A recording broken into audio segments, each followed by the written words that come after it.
minutes that he's gonna note if we start too late here. So call the meeting to order. Thank you. I knew I knew you'd get the microseconds in there. Good. Let's open with just a moment of silence. And someday we will maybe return to the fire hall and have a flag to salute and do it that way. But let's just take a moment to start our meeting.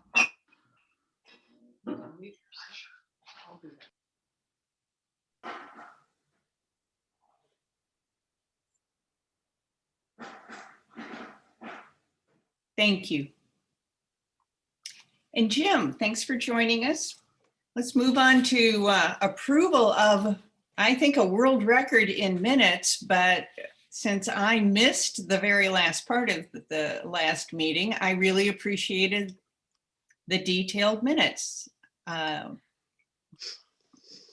Did we have a chance to review them? I move we approve. Second that. All in favor? Aye. Aye. Thank you. Aye. And obviously I jumped over open session. Chris.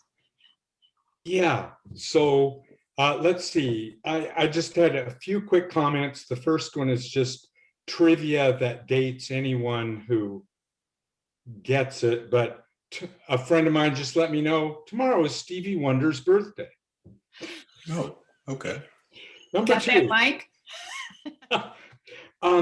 Just the microgrid work, and I have talked a little bit about. I saw it on the agenda and was really curious and enthusiastic, and so watching the meeting and hearing the discussion and all that, I have such praise for you, Mike, for pulling that together. It is really exciting, and to hear what other communities are doing is just fantastic. But out of that, just one little question that I was sort of surprised with all the islanders and island systems. I'm curious, has the subject of tidal generation come up at all? I have just completely randomly come across, seen some articles and things online about some projects around the world. I think the main ones were in Scandinavia and southern Chile. So it just seemed like something to ask a question of. It seems like there must be somebody doing research somewhere, and especially when with like a 5-year timeline or that kind of thing, that it might be something to ask the experts about. And the last thing is simply, I want to honor Roland's dogging us for the last 2 years or so about the importance of getting a name for the ferry. Nobody else can do it but islanders and the committee. And so I have a suggestion. It's just to get things rolling. I'm sure there's 100 reasons to hate it.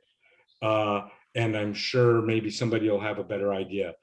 But how about the name of Blue Heron? So that's all. That's my open session comments. Thank you. I'll hold that thought so you can enter it into a contest. Are there other comments for the open session? Can I make one quick one in response to that? Sure.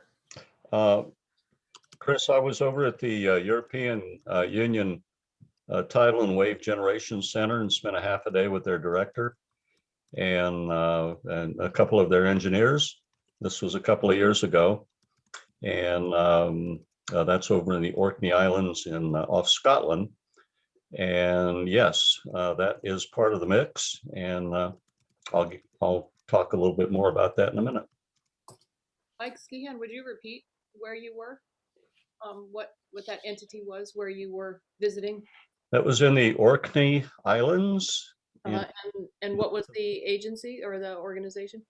I'm probably not remembering this technically correct, but it was a European wave generation.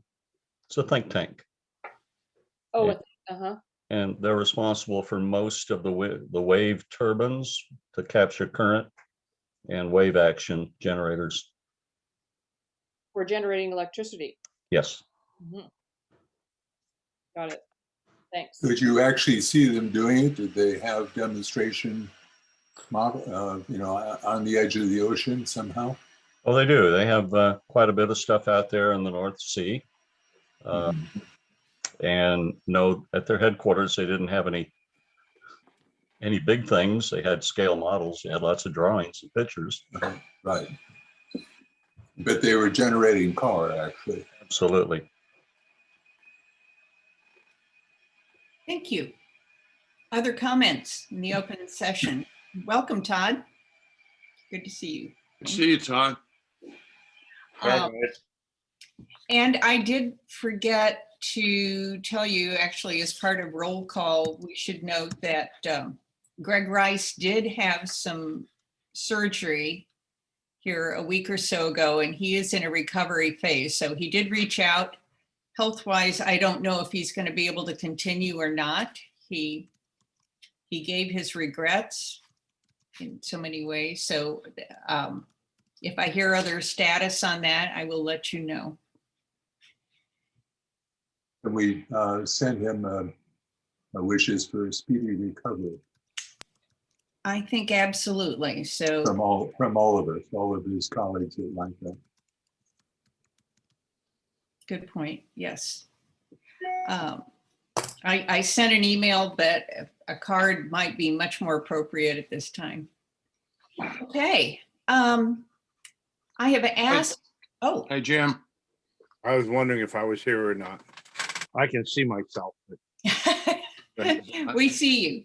Thank you for, I'm glad you're joining us. Let's move on to internal business. Mike I Skihan. thought that,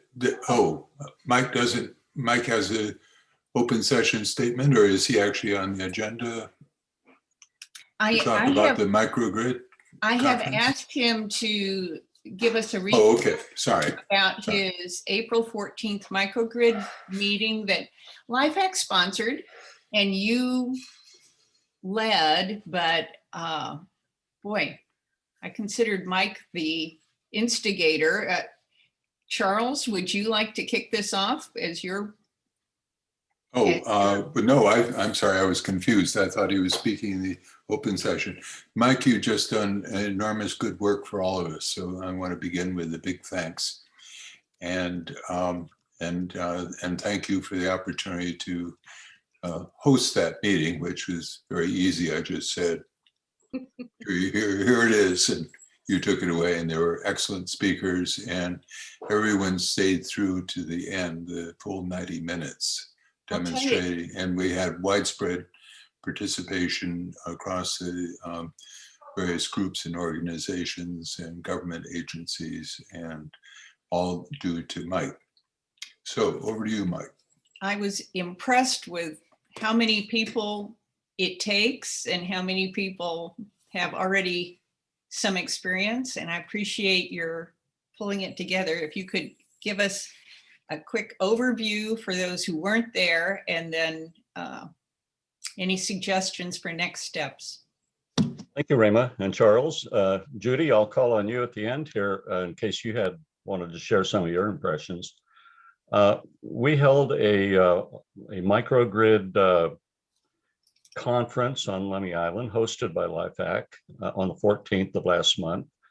And it was primarily oriented towards what are the obstacles to obtaining a microgrid and backup battery systems and all of that on a small island. given that our submarine cable is of a limited size.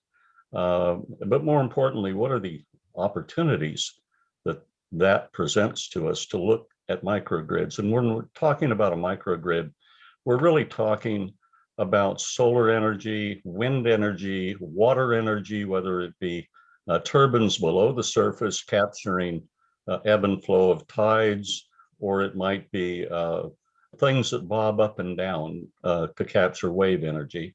And now added to the mix is wood energy. I was chatting with a very knowledgeable PE this afternoon, and wood could possibly be part of the mix. So let's not discount that. Plus, a lot of islanders already burn it. So stay tuned on that one. We're not ruling anything out. I think at this point, we're just trying to ask a lot of good questions and take good notes and combine all that into something that is credible and that we become knowledgeable about what's available to us. So we gathered this group of 30 individuals representing, I think, 10 or 11 organizations, hosted by LIFAC. Rayma, Charles, and Judy were in attendance. Opalco, Orcus Power and Light, was in attendance with their general manager and their director of planning. Puget Sound Energy had 5 people at the meeting, ranging all the way from grids and a microgrid person who's been charged with, they're taking 3,300 megawatts of coal offline over about the next 10 years. And they're desperately looking for supplies, local supplies, to meet the needs of today, but the needs of tomorrow. It's estimated that electrical consumption will double by the year 2050. And looking at electric cars coming online, we just did a poll here on Lummi Island. About 4 or 5% of the cars are all electric, need charging at night. A new study out is showing that by 2030, that number will rise to about 28% of all vehicles. And by the year 2040, nearly 2/3 of all vehicles will be electric. All those need to be plugged in, and we're not ready for it. So we need to become ready for it. LICA was there, 2 representatives. Thank you, Mary Ross. And let's see, the Heritage Trust had 2 reps. Fire Department was there. Whatcom County Climate Impact Advisory Committee, their chair, and David Kirshner was there. A rep from the Whatcom County Public Utilities District. Public Works was represented, and senior planner from planning. When we did our poll recently, we found that 80% of all the home heating and fuel for cars comes from fossil fuels. And that mix is going to change over time. And add into that mix an all-electric ferry, which you guys have worked really hard to get to a point where that becomes possible. We need to think outside the box on these things. So we are in a learning mode this month and early next month. 4 people, Rayma, myself, David, and Charles, have broken up what's called Microgrid 2021 Conference. It happens on Tuesdays and Thursdays. There are breakout sessions. So we divided that up into manageable bites. We will meet again in June to compare notes and come out with a single white paper on what our takeaways were. I attended the Opalco first town meeting last week, and that went off very well. They had about 50 participants asking some of the same questions because they have a lot of the same problems that we do. 2 submarine cables feed all of the San Juan Islands. Washington State Ferries is looking to electrify their fleet. They need more power, and they can't rely on those cables to provide it. And it doesn't make a lot of sense either to just keep throwing cables down under the sea and expect to make all that stuff in Eastern Washington. So anyway, we continue the work, and we will report as needed as we go on. So I'm going to ask Judy if she has any takeaways Well, that's a good segue. from 'Cause- that meeting. Can you hear me? Yep. Mike, I was just going to ask you to repeat and maybe expand on, it sounds like you formed almost like a task force group. Is that kind of what I'm hearing? I don't think we're there yet. It's But just so, about four people that are, uh-huh. And could you run through those 4 people again? It's yourself, and I think I heard Rama and Dave Kirshner, and I think I missed one. Charles Bailey. Charles, okay, great. But And you're we have meeting, no formal titles yet. yeah, yeah. No, I think that's really good because the only real takeaway that I had from that meeting that was so well put together, again, thank you, is the breadth of time that this putting together something like this will take. And so the fact that you guys are brainstorming a couple times a week is really great. And yeah, it's good. Thank you, Judy. There, One thing I should mention, the obstacles are not to be taken lightly. I think we identified funding sources, where to put these things. Public acceptance is a biggie. Trying to get a solar farm or a wind turbine on Lummi Island is not a cakewalk. Permitting, we've sounds really big. got a good dose of reality on what you can and can't do on Lummi Island. Mhm. So there need to be some changes in Whatcom County code that embrace these things in the future. And safety is a big one. We talked in that meeting somewhat about these battery banks that come in a 40-foot shipping container. What kind of fire safety? Fire department brought that up, and there were some good comments on that. So thank you, Judy, for chiming in. Yeah, it's a big mountain to build.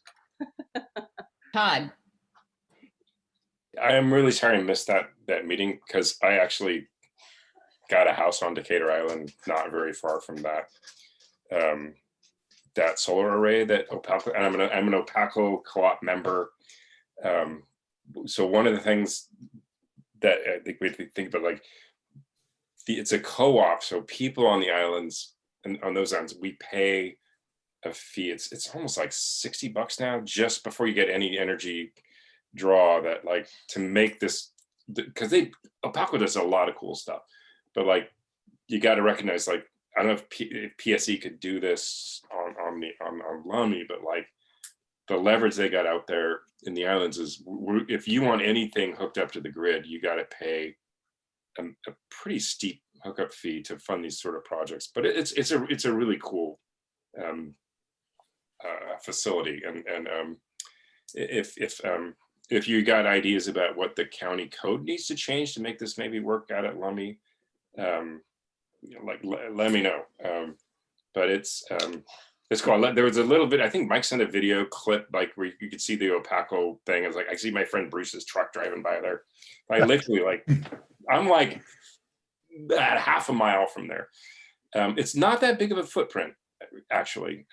So, maybe an acre when you talk about permitting these or placing these things. But if you got ideas about, like, what the code needs to be changed here to make that stuff work, let me know, because it's a really cool setup they got out there. And when they chop the trees down to do it, they let us go, like, slice up the logs and, like, get some firewood out of it. So Todd, I remember sitting in on the county council meeting, I don't know, 7 years ago, that did not approve wind turbines on the top of one of the scenic hills. Were you on county council at that point? yeah, no, we've got that in review now. That was before my time, but so the code changes, like, so no, the previous council put moratoriums on wind power because it's long story, but and even, but yeah, so when the community comes up with ideas about, like, how to make this easier to do, we can get that into our docket that for planning code changes.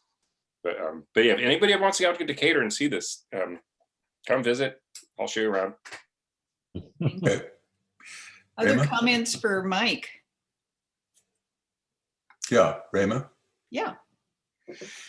Yeah, 2 comments. First of all, when I At the April 14th meeting, there were 7 people from PSE, the largest contingent, just showing their seriousness of purpose.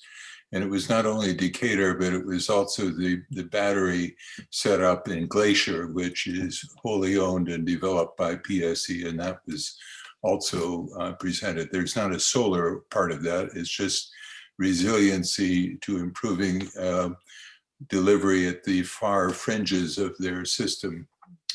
Glacier's a hard place to supply power to. One of the people was a policy and power planner, and Mike and I have engaged with her about the further capacity of the undersea cable, which has triple the capacity, the physical capacity that is being used. The constraint is the transformers and other equipment on both sides. And so when Mike says that power was approaching capacity in the wintertime, Mike, I understand this to be not the cable, but the supporting infrastructure on either side. So Mike and I have asked this person to do some projections on the one hand, what would be required to put more power through the undersea cable so that we could meet the demands of an all-electric ferry to charge it 100% on the Lummi side. This would avoid all of the issues on Gooseberry Point, and we're hoping to hear back from her. We gave her some of the data on the power requirements for the new vessel and so forth. Because I should have said this at the beginning, I opened the meeting by saying that this was really, in my view, about how do we deal with our shore power issue as we move to an all-electric ferry. So that's something that Mike and I are pursuing. Mike mentioned the Microgrid 2021 conference, and I attended the opening session yesterday via Zoom. And so let me just take a moment to say I was impressed with the quality of the presentations. There were examples. It was focused on dealing with power interruptions due to natural disasters. Hurricane several years ago in the Philippines and a hospital there that broke down. The Texas debacle last winter, and Australia, the big outage in South Australia in 2016. There were actually people reporting from those locations. And another point was that the microgrids for climate change resiliency, several people said that our grid alone, and in fact, this is one of Jim's point, Jim Dickinson's point, our grid alone is not going to be sufficiently resilient to deal with future power demands. So by putting in microgrids here and there, sort of like pearls on a chain, if you will, you can improve resiliency as well as capacity in a way that is not going to be as well done by either individual households putting solar panels on the roof, because those are too small to be efficient, or by having a proliferation of generators, which would move in the opposite direction as well as be noise pollution. I lived in Khartoum, Sudan in the 80s for 4 years. There was no reliable power. And on hot nights, they were all hot nights, everyone's generator made it almost impossible to sleep. So that's the extreme case. We don't want generators. So microgrids are good. I learned a whole bunch of other things. And again, Mike, thanks for this opportunity.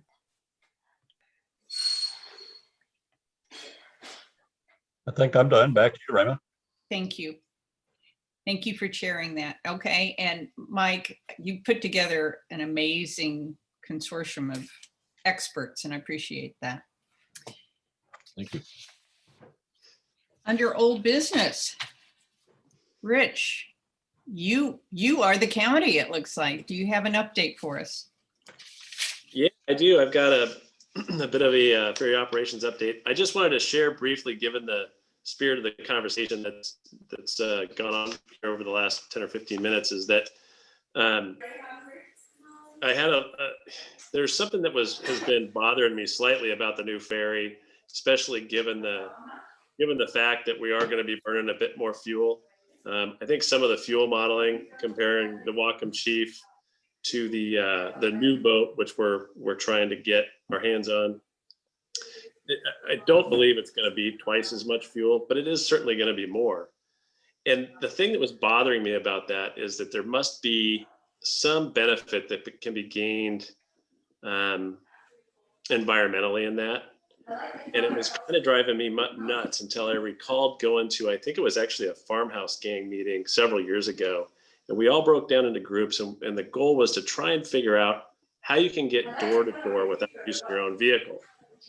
And the problem that kept coming up was the state ferry system, because the state ferry system, when it's its busiest time of year, much like the challenges we share here on Lummi Island, is that it's just really kind of the schedule we get so busy kind of becomes sort of unpredictable, right? And because of that unpredictability, linking up a ferry system with a bus system can be pretty challenging. And what I realized is, in thinking about this, is that, you know, we've got ample parking on the Lummi Island side. We don't have much parking on Gooseberry. However, if we can link up our new ferry boat and work with WTA to come up with a sailing schedule that can complement the WTA schedule, we'd be able to park on Lummi Island, right across the ferry, and link up with a bus to get to where we need to go. And I think that if people utilize that, we'd be, you know, sidelining a lot of combustion engines throughout the working week. And I don't know what that looks like comparatively compared to driving. I mean, how many cars is that going to take to kind of make that up? But I think there's a solution in there, or at least not a solution, but a clear benefit. So I just wanted to bring that up, since we're, like I said, in the spirit of that conversation. So there you have it. Does anybody have, Chris, I'm wondering, do you have any comment on that at all? Or Mike? Well, I guess, yeah, I mean, this might be a productive thing to talk about for a little more extended time than in a business meeting. There's a lot that comes into play, and over the years at our LIFAC meetings, we've approached this question and issue and then kind of, you know, gone on to other things. It just occurred to me that the new approach with the clock face approach might be helpful, but there are other factors that make it, you know, it's like they were saying about the microgrid stuff. It's the devil is in a lot of the details, and the things that come to mind for me are, first of all, you know, it's an island with a small portion of Whatcom County population living on it at the end of a pretty long bus line. Yeah. And so that's kind of it's a very distinct and different problem and set of issues than, say, for instance, Anacortes, where on the other side of the sailing, you've got a small city right there, instead of 12 plus miles away or 18 miles away, maybe. The other thing is that while thinking about it in the abstract makes it sound like there's maybe a lot of solution there, is, you know, what are the destinations of the people who ride from Lummi Island to other places? And my impression is people are going in all directions, you know, and so the question is, how many of Islander needs get served? I do think that the rerouting of the bus line to go across on Bakerview and in on Northwest, you know, hitting Costco, hitting Fred Meyer, that attracts people to a set of generators that, you know, were woefully missed, not only for Islanders, but also for Lummi Nation residents. And so I've personally witnessed how many more people were using that. But I don't know how, I just think there's more to look into about what the actual ridership and ridership impact and attraction of people from cars to a bus.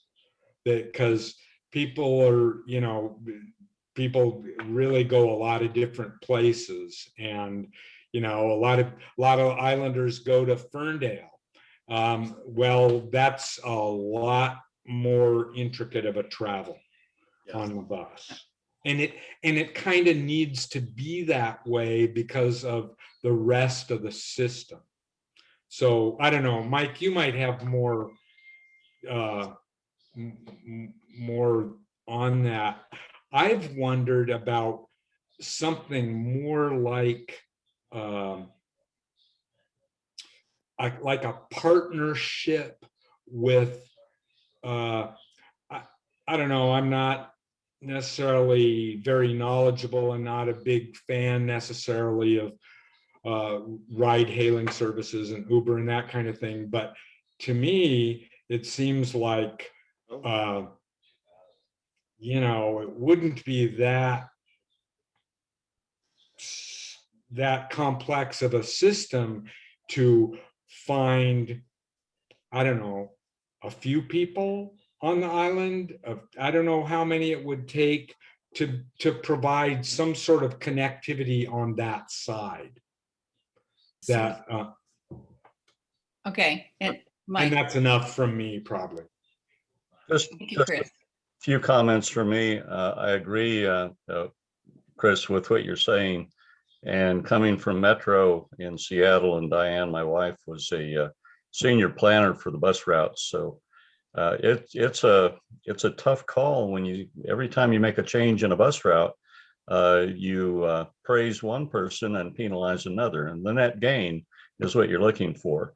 I think we have the opportunity here with the new ferry coming online and 5 or 6 years to get ready for it, work in that direction, but having a clock-based schedule, and with the new ferry, it'll be consistent to leave the island on the hour and on the half hour. And it's much easier to do the pulses, whether it be at Cordata or downtown, to make that work with our ferry schedule, the new ferry schedule, and the current ferry schedule is actually easier now too, looking at the bus route. So I don't think I would delay asking WTA for another look at that. I would, however, kind of aim everything towards the new boat with a great deal of passenger comfort and safety, and 150 people on the new boat, as compared to with COVID restrictions now. I don't want to shove anybody else inside that cabin. So that's my take on it. I think we've got good opportunities ahead of us, and we should pursue those. Thank you. And, you know, I'd like to back up here just for a minute and say, Rich, thank you for taking what Jim has been reminding us of, and that is the fuel consumption, that there's a million reasons that we need a new boat. And this is a downside to it. And Jim, I just want you to know you have been heard, and we're still problem solving with new technologies to the best of our ability, right? So thank you, Rich, for taking that very seriously. Can I say a few things here? Sure. Okay, if it was a pure diesel boat, the new ferry, from what I'm being able to read, would burn about 210 gallons a day, which is about 70 more than the Whatcom Chief does. Now, I don't know what's going to happen when you introduce the electricity, because you've got a 35–40% loss in battery conveyance. And then a couple other things that have come up. To me, the hull of the new ferry looks very, very inefficient. I've actually talked to a Marine person I know who is not from here, and he looked the same way. He said that the boat appears to have been designed for shallow draft, which we have plenty. Actually, we could go down to probably 8.5–9 feet without hitting anything. And he said, so by that point, it looks to him like I'm right about the draggy hull. So the Whatcom Chief burns an average of 142 gallons a day, and that's been pretty consistent since about 10 years ago. And I'm just going to use this as a comparison. The old High would burn a little less because it's a little more efficient and wouldn't run as much. And it's a V hull. The Whatcom Chief hull is a semi V hull. This thing that they have designed it's a hybrid. I think what they did is they took the Texas State Ferry and dusted it off the profile and put the rest on top. We have plenty of room for a V hull. We have plenty of room for a semi V hull. Either of those two hulls would give us actually probably about my initial readings on those were between 10 and 15 gallons more a day, or maybe a little less. And I really worry about that because we are in a accelerating fuel cycle right now. And at $3 a gallon, it would be about, well, I did all the math but that. So that would be $210 a day times 365. If anybody's got a calculator there, you can tell what that would be. That's a fair amount. And I think that would be enough to trip over even though we'd pick up some ridership, we'd have a little less cost per car going across. If it was full, if it's full, which it's not going to be, if it was totally full all the time, you might have a little bit less cost per car. But that won't be the case because it's not going to be full all the time. And so that's the only point that you could, each run would generate a little more money. And I think that's coming. Now, I'm going to go off on, I think that we need to look at a different hull design. I know this has gone forward, the counties put their stamp on it and everything else, but I think we need to. The deck design can be a number of different ways and can be adjusted. I also worry that this morning I saw that in 2020,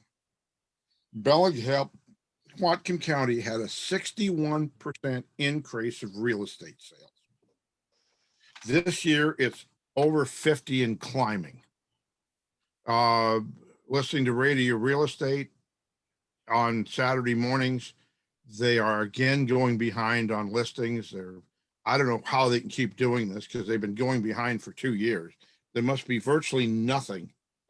And a friend of mine was looking for a house, and he and I got on the computer and went through Zillow, and there's whole neighborhoods in Bellingham. There's not a house for sale. And people are moving here. This also addresses the COVID thing a little bit. From what I'm able to tell, people don't want to ride around in buses. They want to drive a car.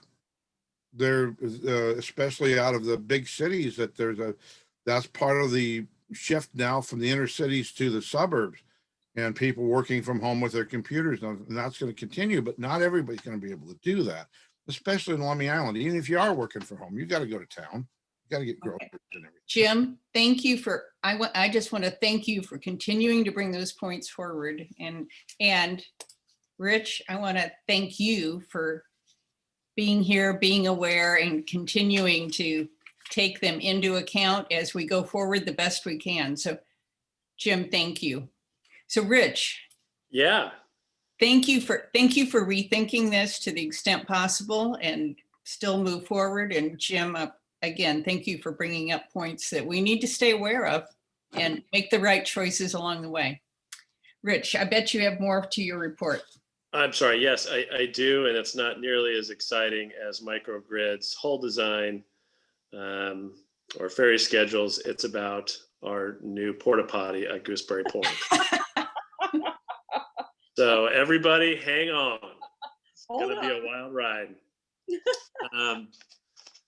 So we are going to have a Santa can put at Gooseberry Point beginning the Thursday before Memorial Day weekend. And it is going to be there no shorter than through the duration of dry dock. So that's through the first week of October. And again, we're gonna check. Oh, and by the way, I should note that it's $400 a month, and that includes cleaning twice a week. And that was from SSC, which was by far the lowest of the comparisons we got. So at any rate, it's coming. We're all excited about it, myself and my children especially.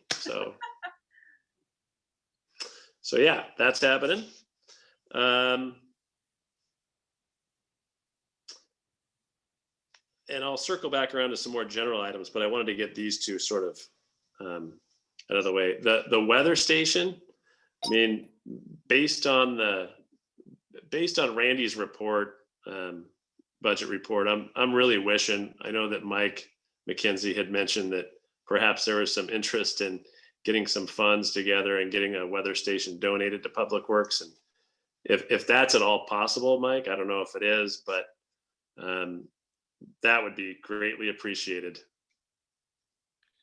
I got a call from John Mulhern, and I'm going to meet with him, and we're going to explore all the possibilities for funding. Okay, that's good news. John had expressed interest to me in reaching out to you, and I'm glad to hear that he has. For Public Works, for out of the ferry budget, to provide the weather station that it sounds like the community desires is going to be, probably north of somewhere between $8,000 and $10,000, maybe greater. And the thing that I have learned about the ferry budget is it's not one thing that's going to,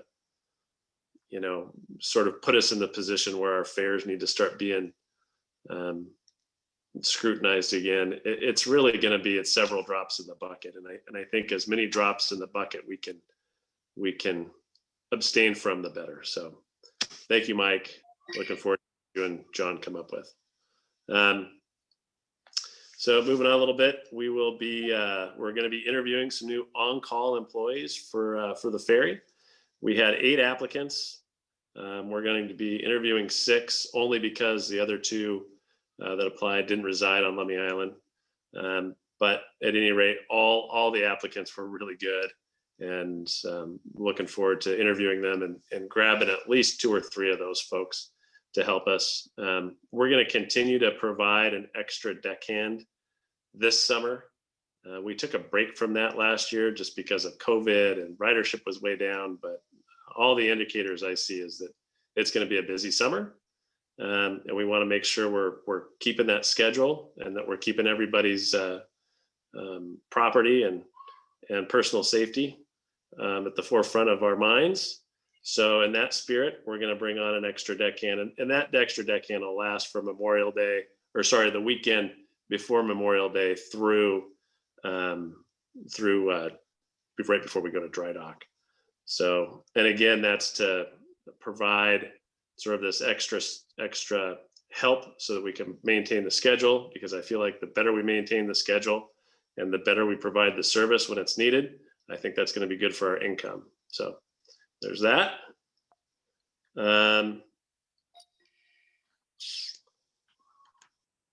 We had a really great meeting with Marie Duckworth, our communications expert at Whatcom County Public Works, and she came out to our terminals and she looked at the 341 signs or whatever it is that we have out there. And she and I came up with a great plan to sort of minimize some of those signs and get the information where it's most needed. We Right. also discussed putting up some QR codes and signs with QR codes and putting them over at Gooseberry leading up to the queuing, and doing some really like easy footage of how to get in the queue and then how to merge and get on the ferry. So when you're in the ferry line, you'll be able to just scan those QR codes. It'll take you right to an informational video that'll tell you everything you need to know while you're in line before you get there. So we're looking forward to getting that project off the ground, hopefully very, very shortly in the next couple of weeks. So with that, that's really all I have that is front and center. Does anybody have any questions about normal operations? Rayma? I do not. Rayma? Oh, I'm sorry, Charles. Yeah. Yeah, Rich, just a quick question. We had the Roland and yourself hosted the people from the County Roads Appropriation Board a while ago. Can you just tell us how that went?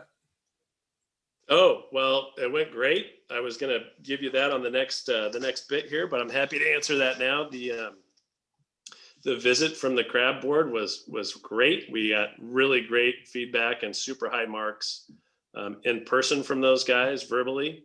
And then that was also displayed in a better way when Elizabeth gave her presentation to the crab board along with the county engineer, Jim Karcher, and they decided, they voted unanimously to move our project along. So great success. Yeah. Thank you. And so with Roland not here today, and is it health issues or is he on vacation? Actually, I think he is on vacation today. Okay. Well, I saw through the 24th or something, so I wondered. Okay. Are there updates on other funding issues? And if you're kind of standing in for Roland here? I am a bit. There's not a whole lot to report right now. We did.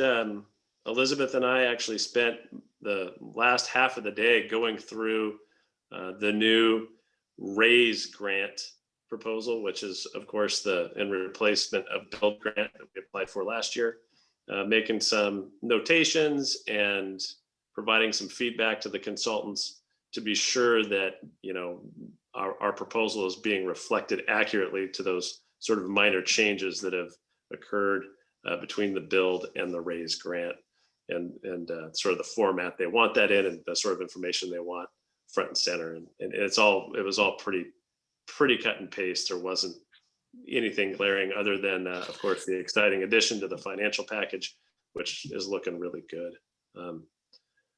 Aside from that, not much to report. Charles.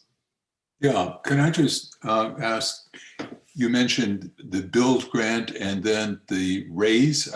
Perhaps I missed is this a new acronym for federal funding? Yes, that's exactly what it is, Charles. I'm sorry if I skipped over that quickly, but so both federal programs, the old one, which we applied for last year, was called BUILD, and now this one has been rebranded RAISE. RAISE, RAISE. Everything in Congress is an acronym. Right. And it always changes. Right, okay. But it's the same program. It's the Department of Transportation. Yes, sir. Infrastructure. Okay, good. And when does that application go in?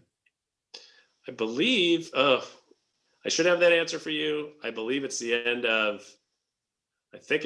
June is when we submit. And then we should, and I know we hear back in either the very end of September or the first part of October. And okay. Roland to answer Charles's questions last month, Roland was going to advise us when letter writing was appropriate and to whom, and we've not heard anything. Okay, So you know what? I will make a note of that, and I will bother Roland on his vacation and get an answer back to you. Thank you. Other, There's an opportunity this Friday in a public meeting with Maria Cantwell to raise this. So it would be nice to have some information on where this stands so we don't cross wires. She sits on the Transportation Committee in the Senate. Okay. I'll rattle all Roland's lower hanging branches and get them to bear some fruit for us here. Richie? Yeah. Mike? Yes.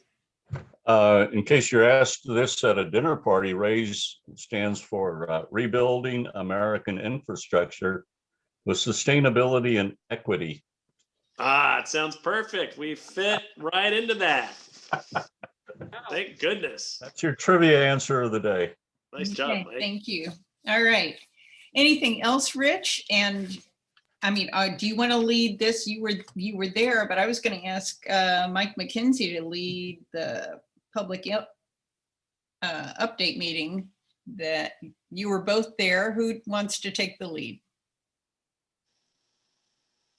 Mike, it's all you if you want it. I think you're muted, Mike. It's muted. You lead it off from your perspective. It was your meeting, and then I'll chime in if it's appropriate. Sure.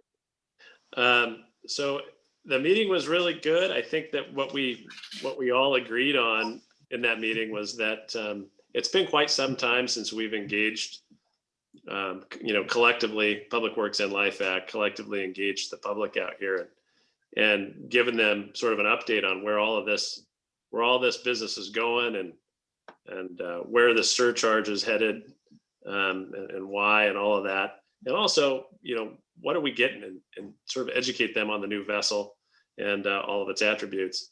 I know Marie Duckworth put together a flyer that I believe Rayma has seen. I don't know if all of you have seen it, but it's a beautiful flyer. We're going to be getting that out to the public and out to the crew primarily is my biggest, not my biggest concern, but it's a concern. I want the crew to be able to get around the boat, collect the fares, and not feel like they have to linger for each car to explain the surcharge and what people are getting. So there's going to be a nice flyer with information on there that they can hand over to the customer and off they go.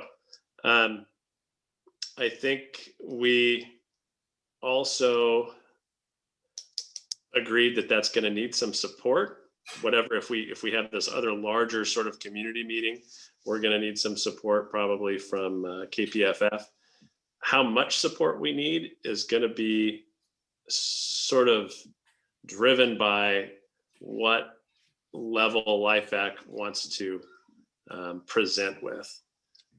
So in other words, I don't know if we want just maybe a Kelly or a Cassandra, or if we're talking Mike Anderson level, what we're going to need there. I know we also discussed the venue, whether we need to do it all Zoom or if it should be in person with a Zoom option to join, which I think would be a great idea. Unfortunately, I found out that maybe some of the meeting places might be a bit limited, as the beach school is not going to be an option for us, unfortunately. I found that out recently. So I don't know. What do you guys, Mike, what do you have to say about that? And what do we all want to do? And I'd like to go back, I before you totally hand it off, the purpose then is you're trying to ward off any blowback on the surcharge? No, I'm not really too worried about that. I'm not worried about blowback, but what I am realizing is that, because there's been so much time that's gone by since we've engaged the public together, and now there's a surcharge. So it's not that I'm worried about blowback, because I think we would have seen a lot of that by now. But I think what my concern is say, okay, we're paying the surcharge. So what have you guys been up to? I think it's time to get folks excited, at least as excited as I am about what we've done and where we're headed. Okay. I'll just say we've only got like 1 or 2 emails about this as council members. So it's not generating a lot of angst. Great. No, I think it's really good. And the one thing that, and I like the idea of having a flyer available. I'm all about that. But again, I want to make sure we'd be very clear on, is there a greater purpose? And again, Roland keeps saying the ferry does need a name, right? I mean, he's been saying that for 2 years. When does it get urgent? The T-Mobile sponsored ferry by some corporation that pays about $2 million. Okay. I already Mike? asked about that, by the way. And it turns out it's not legal. Because to me, that was the logical, the ferry. I didn't realize that because you suggested that years ago. Yeah, Mike. Okay. Well, Mike. So there are two things for me. One, a broader look at that meeting was us sharing resources on how best to communicate, to get out communications. And very clearly there's a messaging from Islanders, for Islanders, and there's a messaging for the county as a whole. And so we talked about how we can share the resources to step that up, because honestly, this whole thing is a PR campaign, a marketing campaign, and an educational campaign to continually keep the public informed and excited, and can't wait 6 years. The second part of it you mentioned is the naming thing, and I proposed, and I think Richie, I thought it took, it was the idea that we'd be really careful with, and I sent you all I guess it was an email just before the meeting with a very brief conceptual look at a naming contest. I think it'd be fun, it'd be very interactive. Roland made it clear, and I felt the same way, that the naming contest would not determine the name of the ferry by popular vote. And I'm recommending something like a panel taking the finalists and so forth. But those are details we can get into if everybody finds that to be a fun and accepted method for discovering the name of the ferry. I also asked if Public Works could donate a prize, and immediately I was told no, but LIFAC could buy a pass. so I don't know where LIFAC's budget is on buying a pass. Anyway, those were the two big things for me, and then there was a lot of detail about what this public awareness meeting would look like. Your question of the big picture why, Rayma, there was a lot of focus on that, and Richie really summed it up well. It's to get excitement generated, to catch people up on where we are, how we got there, and get a can't wait energy going. Okay, can I talk? Oh, Okay, look, Charles, and then you, Jim. Charles. no, I'll let Jim go first. Go ahead. Okay. I think that the meeting, wherever we have it, even if it's outdoors, I'll provide a PA system. Needs to be somewhat in person. Especially for presenting technical facts, where this or if there's conversation about technical facts, it's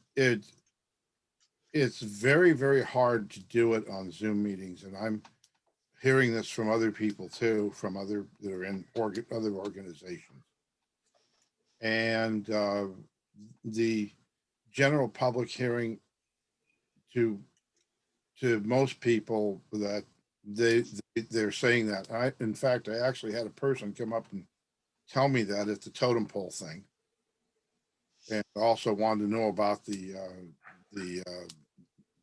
deficit due to COVID. But I don't know, maybe we can take that on in a minute here. I have some information, but it's I think the more personal we can become, the better we're going to do. Okay. Jim, Thank you. I'm not saying don't have the Zoom with it. I'm not saying that. Okay. You're saying but make it in person with a Zoom add-on is what you're saying, Jim. Okay, thank you. And Charles. Yeah, Let me address that real quick first. Rich, you correct me if I'm wrong. The consensus was that it would be a combination in person and Zoom, and I volunteered Jim to do the sound equipment. And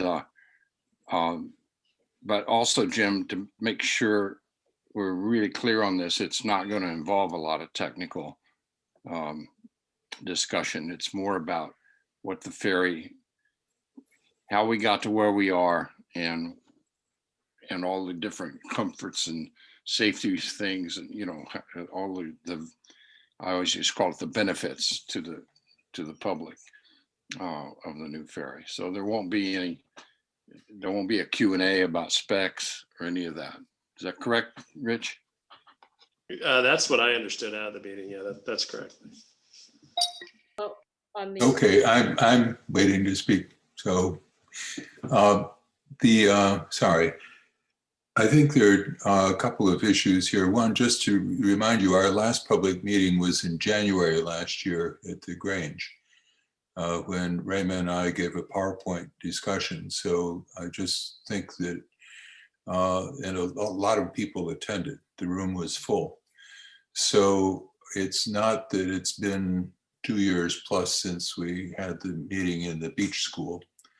Secondly, I think that having the handout and giving it through the Islander and on board the vessel to drivers is a great idea. And this partly addresses the issue of what's the update, what's going on, what are we getting for our money with this surcharge.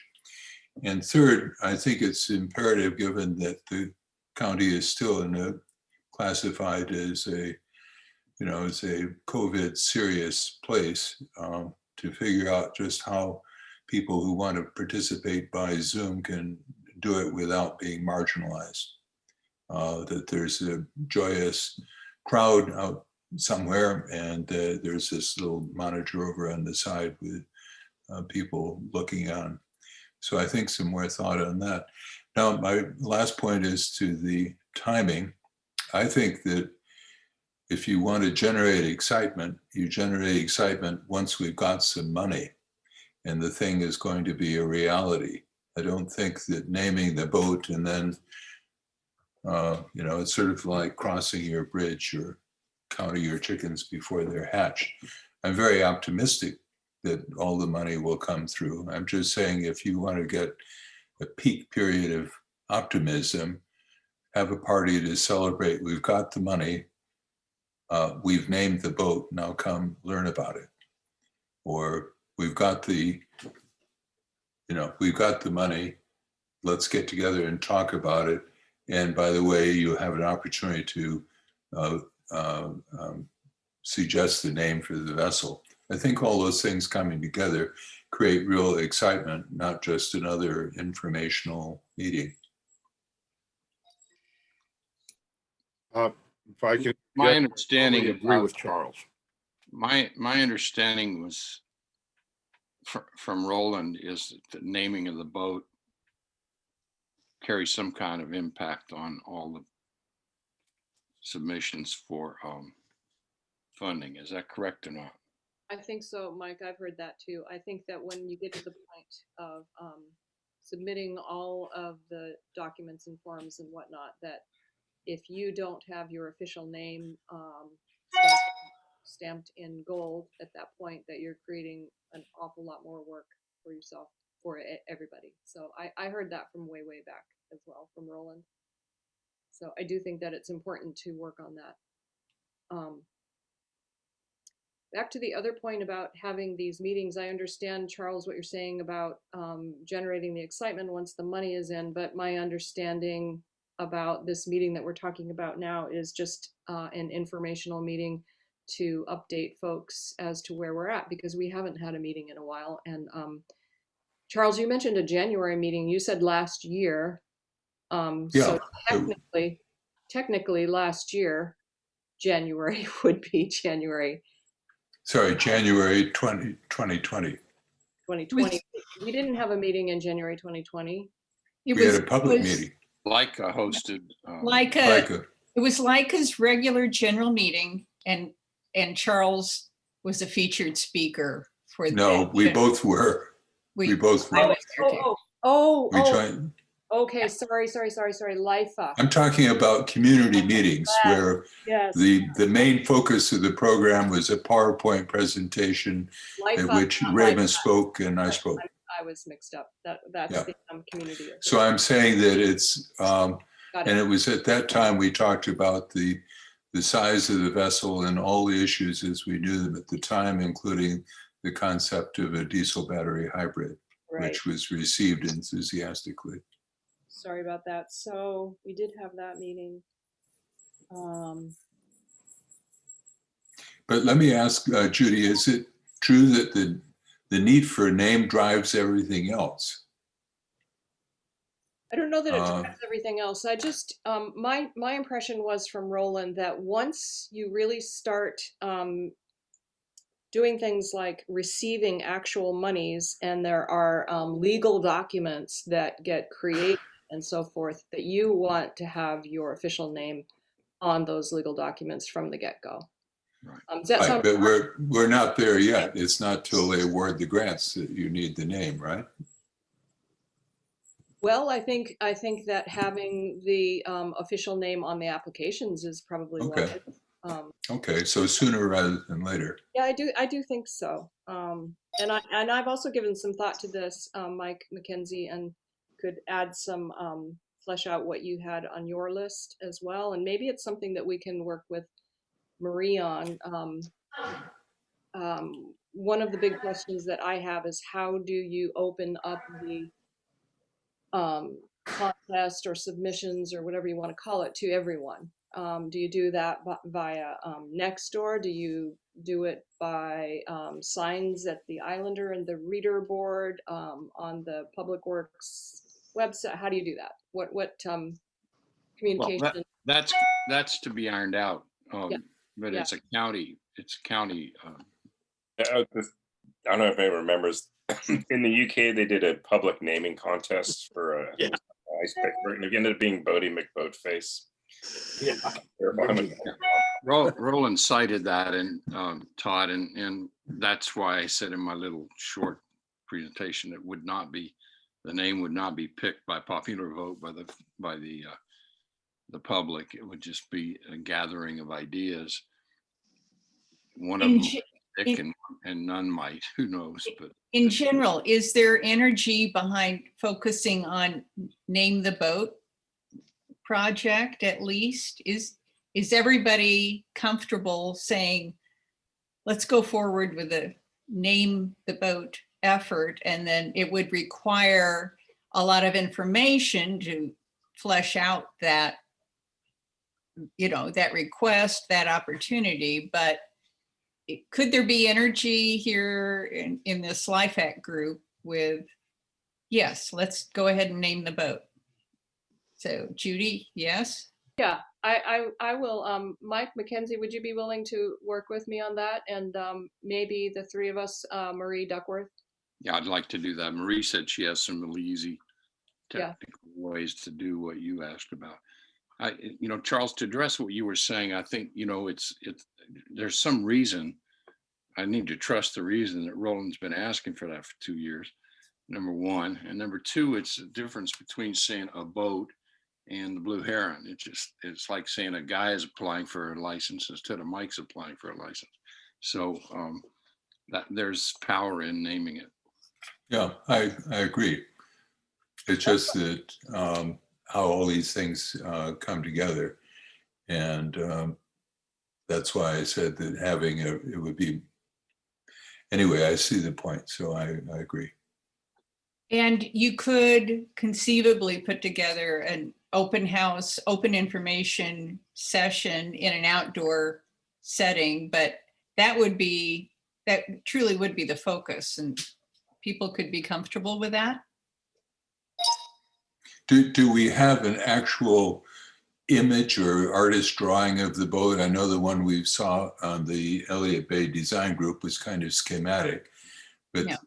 Going to Mike's point about the reality of a name, we need to have the reality of a boat, something that we can actually have an artist drawing of it sailing with the iconic Mount Baker in the background, something like that. I believe and then- we do, Charles. They Yeah. showed me a really great image at that meeting. Yeah. Of what the boat will actually look like. It was stunning. It was gorgeous. Yeah. Okay, so that would be the focus of the should I call it a campaign or name the boat contest or? We'll figure that out for you. Yeah. Yeah. Judy and I'll work on it. Jim, you had a comment. Well, a couple things. You guys might be in a little different point than I am, but people call me all the time and talk about ferry issues. And there is a general, from what a lot of people, and these are islanders that have been here for, I would say, quite a while, at least 10 years, is that they, until they see the boat, they don't believe there's going to be one. And because of what happened in 2008 and a bunch of other things, and with all the money raising. And so they're very skeptical that we're actually going to get and or that we're going to get one timely. The other thing is that in the last, in 2008, when they were put together the Schneider boat, they called it the Whatcom County New Ferry. That was a name on it. And that was what they used for the grants and everything else. I don't think we need a name until it's actually, I agree with Charles, until it's on the track to come here. And then when that happens, that's when your level of excitement goes up. I don't want to prematurely find something out and something blows up on us and it doesn't happen. That could be really bad. And that's my opinion. Okay, Jim, why don't we find that out from Roland? Yeah, I changed the word need to want. He wants it. I don't know if we need it or don't need it, but that's also why I said a while ago, the perspective of all this is we're on a continuum of a public relations, marketing, communication strategy. And I understand that, but Rich, can you put that on your things to do list to provide the need versus want specifics? So we're very clear. Yep, I've got it written down here already, Raymond. Okay, thank you. Sure. And I think picking up on Mike on what you just said, if it's a continuum, I'm assuming you're meaning a timeline continuum with a series of events that produce the desired results. And I've just had a quick look at your email. Could you be in some, soon, or maybe you and Judy and Roland and others and Rich sort of lay out on a timeline or a sequence of what the public relations effort is? And then I think it would be maybe easier if we discuss it at the next meeting. And by then have an answer to this question, how soon do we really need a name, or can we just call it the Whatcom New Ferry, or rather the county can use that as a placeholder? Because I agree. I just feel that it's much more exciting when it's going to actually happen. Find out. The answer is yes. Okay. We're not in a rush to do this. We want to do it right. And, but why don't we spend a few minutes, because we'll have a few more, we'll know more about this status of COVID and which phase and all that sort of stuff at our next meeting. And we'll have an answer from Roland about need versus want a name. But that said, Mike, Mackenzie, why don't you spend a minute, just in case people didn't have a chance to walk through your thoughts about what would be involved in naming the boat if we do go forward, just to lay some possible groundwork. I'm not sure what you're asking me. Well, I'm not sure everybody read your 4 points that you just emailed, that the steps you would go through on name the ferry contest. It would be Yeah, solicit entries. Yeah, we define- covered them all, but yeah, solicit entries, and that we have to define the parameters, like how many entries would anybody be allowed to give? Marie said it'd be easy to set it up. Emphatically, the public would not select the name by popular vote because of the whatever it was. It's a terrible story. Participation is the point, not decision-making of the contest, that is. Propose having a panel pick from the finalists, maybe combined panelists of Public Works, Ferry Crew, LIFAC, and the 2 county council reps, and then give the winner a ferry pass. That's all I wrote out. It was very just sort of a general outline of possibilities, but I didn't intend to get into the weeds tonight. We've had a good discussion about it, and Judy and I have agreed to take it from here with Marie, and we can bring that back to you in a month. Okay. And Or we sooner heard- if we get information sooner. we heard that the beach school gymnasium is not an option. I do understand that the field might be an option there behind beach school. Did anybody check out the Beach Store Cafe stage in the back, or Judy? Rayma, Mary, I think Mary has a pertinent question or Okay. comment. Yeah, I know I'm not supposed to talk, but couple suggestions. LICA is going to have an experimental annual meeting. It will be a combined Zoom hybrid. So it'll be a live meeting in the Grange with Zoom at the end of this month. And we're just going to try it to try to get our annual meeting done. But the limit in the Grange is only about 49 people max. And with the appropriate social distancing in there, it's more like about 25 people at the 6-foot rates. If it goes down to 3, we could probably get 49 in there. The other suggestion that I have is if they are indeed going to start up the Saturday market, that would be a good way for you guys to do outreach. That's all I have. Oh. Actually, that's a great idea, a table at the Saturday market, and I think there will be. Yeah, so put that on the list, Mike. Thank you. Okay, what else do we need? What other feedback do you need, Mike McKenzie, on this? I don't need any more. Okay, I'm looking forward to working with Judy on it. great. And Judy, thank you for getting involved in this. You're so good at this. Thank you. Next item is public awareness for Tome. Are you in a position to write something this month, Judy, based on what you have seen or heard, or are you? I am so maxed out. Okay.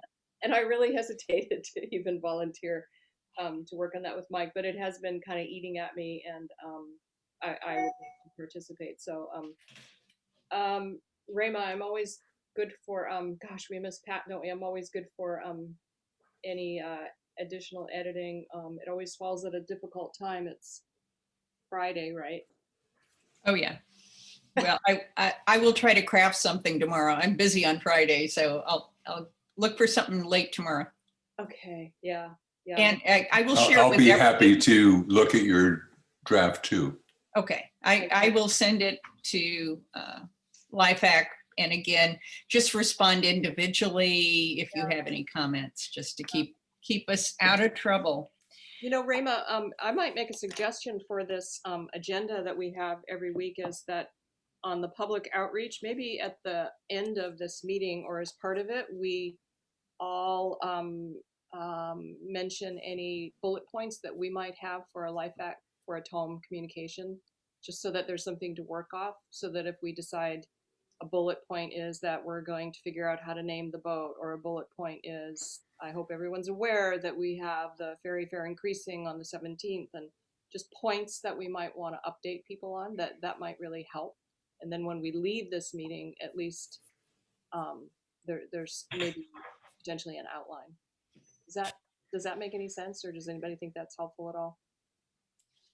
Oh, okay, I've got, Judy, you mean that we all sort of keep mental notes or Yeah. a scribbled note, and at the end we offer our bullet point? Yeah. Mhm, Yeah, I think that Yeah. would work. Okay. We could maybe start that at the, well, if you've got two bullets. We could start this at the next meeting. Yeah. well, Keep in mind, this it might is for make- this Friday's article. Okay, I have all right, all make right. sure everybody's aware of the surcharge. We're working on naming the ferry. And what was the third one? I wouldn't mention the naming yet until we get more feedback from Roland that you asked for. Yeah, I agree. Don't breathe a word of it. It's not even need to do that yet. We don't even, I mean, it's just a concept. Okay. That's fine. I just was trying to think of, oh, the porta potty. The additional ferry person on the boat, for the summer season. I guess this is my ideas as we go through the meeting, just mental notes of what we discuss and talk about that we want to share with the greater community. I think those three things, the surcharge, the Sanican, and the one more crew member will fill the space. And just reiterating dry dock dates is always good. Yep. Yeah.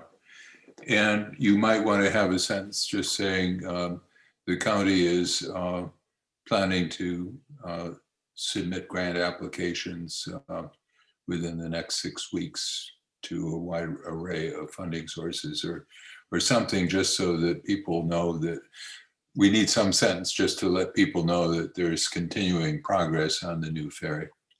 Right.